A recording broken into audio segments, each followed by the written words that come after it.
On this episode of Home Theater Geeks, I answer a listener question from Andrew Perry in the UK, who's replacing his 12-year-old TV with something new and wants to know about TV mounting height and the relationship between screen size and seating distance. So stick around.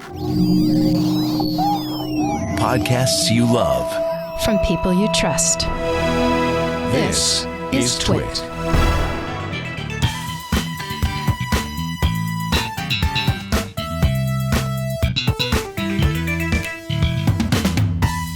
Hey there, Scott Wilkinson here, the Home Theater Geek. In this episode, I answer a listener question from Andrew Perry in the UK, who writes, I'm considering replacing my 12-year-old Sony KDL40EX523BU, hell of a model number there, 40-inch HD TV with a new TV.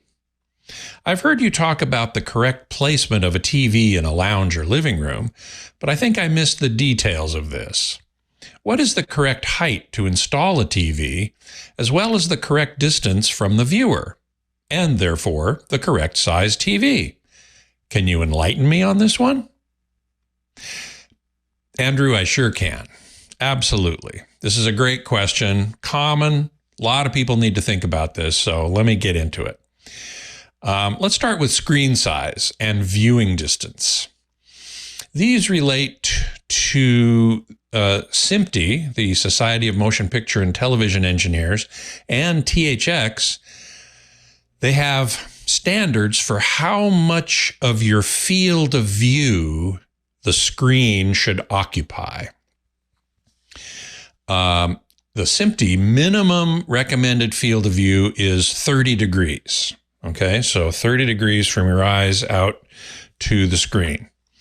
THX's minimum acceptable field is 26 degrees. Their minimum recommended field of view is 36 degrees, and their ideal recommended field of vision is 40 degrees. Now, according to ratings.com, spelled RTINGS.com, 30 degrees is good for multi-use, mixed usage viewing, like TV and maybe even computers or whatever. 40 degrees is really best for cinema, for movies specifically. Now, of course, as you can imagine, the closer you get to the screen, the more of your field of view it will occupy. So you want to take that into account along with the size of the TV and your distance from it. So here we can see with a 55-inch TV, you need to sit 7.5 feet away for a 30-degree field of view, but you have to move up to 5.5 feet for a 40-degree field of view. So that's 2 feet different. So you have to take that into account. Now, ratings.com has a great TV size to distance calculator.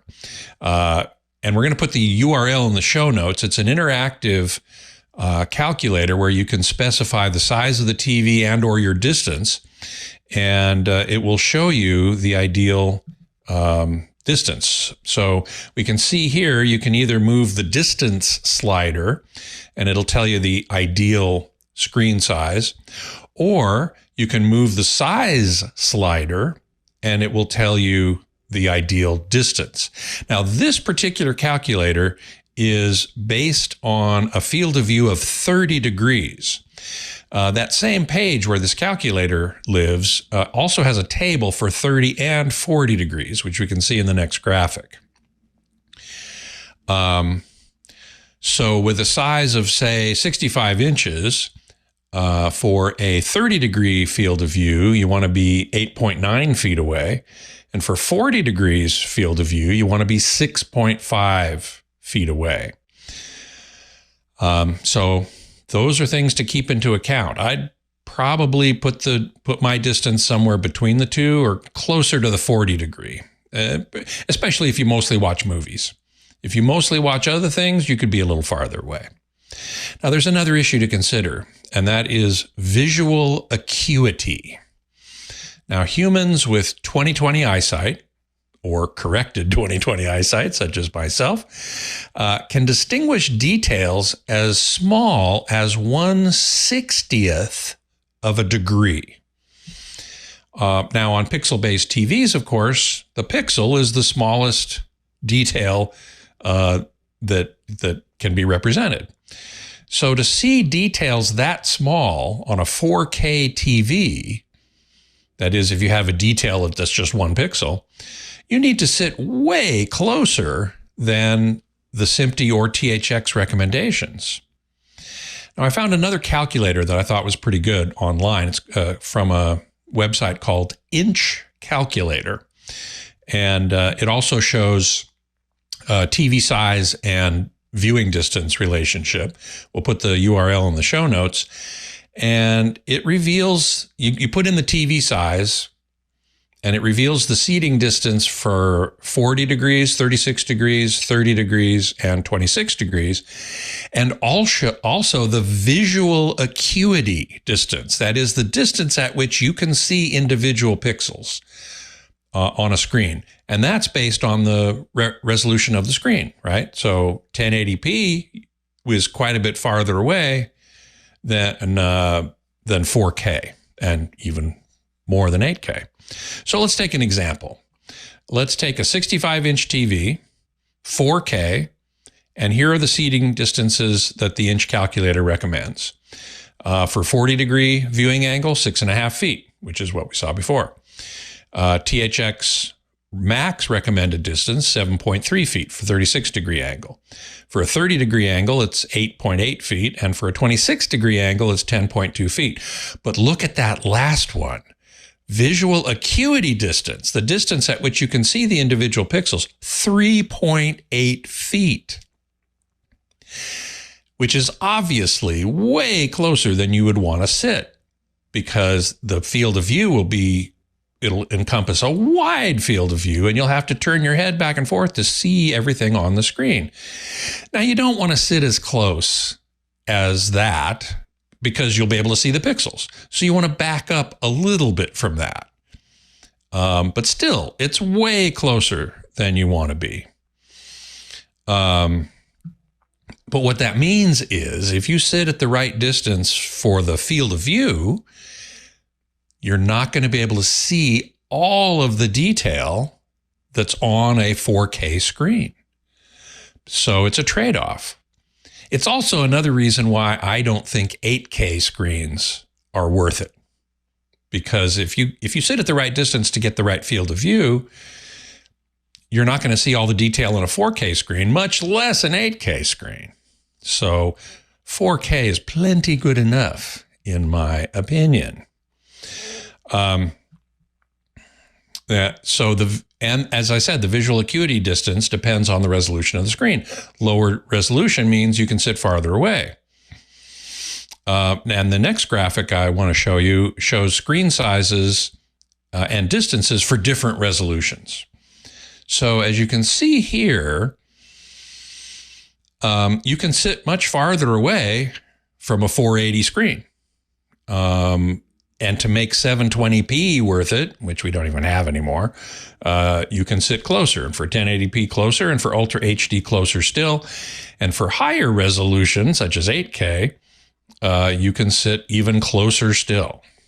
But this gives you an idea of whether or not a particular resolution is worth it at a certain size and seating distance. So I think that's a very interesting and revealing image. Okay, now let's talk about TV height. Ideally, you want the center of the TV, the vertical center between top and bottom, to be at your eye height when you're seated. Okay, so ideally you would sit in your seat, you'd have somebody measure how far above the ground are your eyes. That's where you want the center of the TV. Because the majority of action, the majority of information, of things going on in the TV are going to be in the middle third, okay? However, many of us lean back in a recliner when we're watching TV. And we look upward at an angle. So the TV should be correspondingly set a little higher. And ideally, the TV, if you're doing that, if you're sitting back reclined, the TV should be tilted down so that the line from your eye to the screen is perpendicular to the screen. The inch calculator actually has a really good calculator for TV height as well. And we'll put the URL again in the show notes.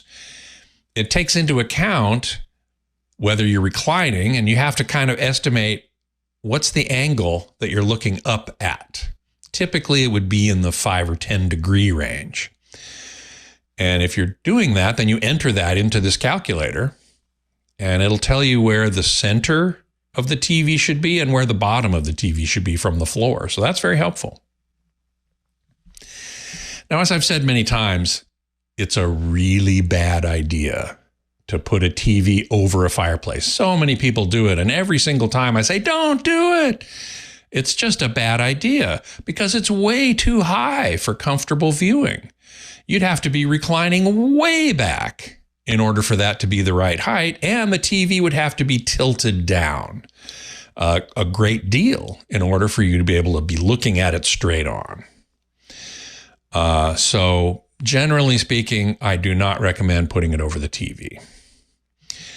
So there you go, Andrew. Hope it helps. Thanks for writing in. Now, if you've got a question, we sure would love to see it. So send it on in to htg@twit.tv.